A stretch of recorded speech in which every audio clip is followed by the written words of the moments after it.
Náš Rex išiel za chlapcom, ale ho nemohol nájsť, takže sa porazil a hľadal, ale nenašiel. Pozeral sa, no nič nehľadal. Tak je smola.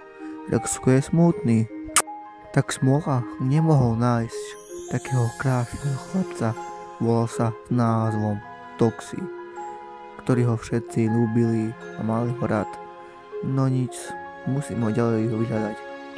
Tak on si pomyslel, a tu je Toxi, čo mám robiť? Napal drevo. Naložil si drevo, pomohnúť ľuďom. Tak odnesol dreva a tresky a potom ho pochválili, dali im cúrk. Takže dal si Rexo kondičku, že by mohol birovať a veľa papať a vodu piť. A tak Rexo si užíva a som ho zavolal k sebe. Takže musím tu niečo podať a utekol mi. A tak ľudia s Toxim sa stretli spolu, sa bavili. On sa išiel prejsť, ale nemal nič, žiadnu potravu. Takže išiel do šopky, išiel si nájsť drevo nejaké a žúvať ho, takže to som rád. Takže Toxi sa išiel hombíkať a hombíkal sa. Obzeral sa. Bolo mu to príjemne, ako sa hombíkal. Zavolal k sebe Rexika, tak prišiel k nemu a sa s ním rozprával. Tak prišiel naspäť a prišiel k nemu Rexik a ho hladkal. Jemu to bolo príjemné. A robil láska.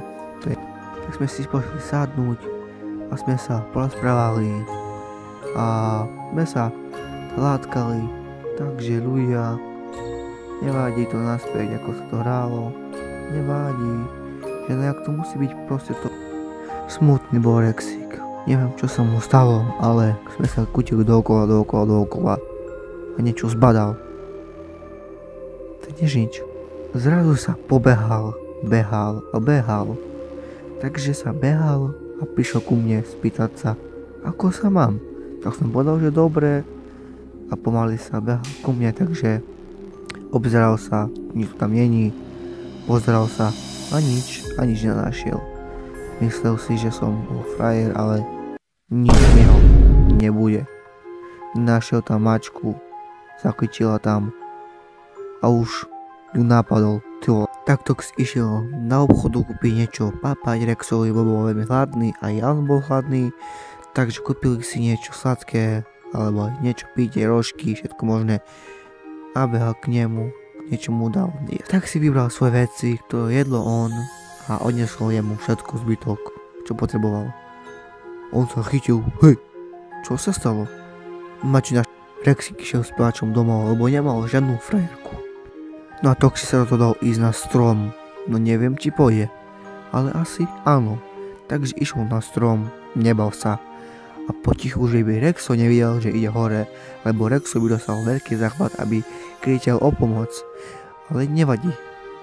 On išiel a Rexo si nevšimol, Rexo vždycky pláče, nemá frajerku. No a Toxi išiel hore, opravuje sa, že by sa uľahčil vetu, a ktorá si kričí. No a zatím kričí o pomoc. Haló, poďte sem, pomôžte mi dole, inak zomrem. Pomoc, haló. Ľudia, skočil dole. Z ktorého sa zabil, pum, skočil. Ale už boho pohode, takže pohoda. Takže koniec videa, filmu, takže dajte odber a like, budem veľmi rád.